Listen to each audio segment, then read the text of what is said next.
মানে মই ৰাতিপুৱা শুনা পালো যে এনেকুৱা ঘটনা হৈছে, ঘৰত নাকি শহুৰ ঘৰত নিৰ্যাতিত কৰি মাৰিছে। আৰু এতিয়া মোৰ ঘৰত ইয়াতে ওচৰতে আবুচাদ আলী ঘৰৰ ওচৰতে, আৰু ছোৱালীটোৰ নাম হ'ল ৰমেনা খাতুন।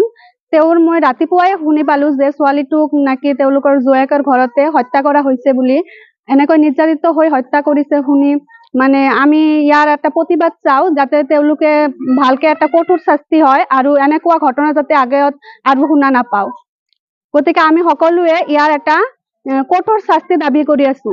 আৰু আমাৰ ঘৰৰ ওচৰতে আৰু এনেকুৱা বহুত ঘটনাই ঘটি আছে, আৰু ইয়াত যদি শাস্তি নহয় তেনেহলে আমাৰ ওচৰতে আৰু এনেকুৱা নহয়, আৰু দেশত সকলো ঠাইতে এনেকুৱা ঘটনাৰো দেখা পোৱা যাব। গতিকে আমি সকলোৱে এইটো দাবী কৰো যাতে তেওঁলোকে দোষী যাতে কঠোৰ শাস্তি পায়। মাননীয় মুখ্যমন্ত্ৰীৰ ওচৰত আৰু আমাৰ থানাৰ আৰক্ষীৰ ওচৰত আমি এইটোৱে দাবী কৰো যাতে দোষীয়ে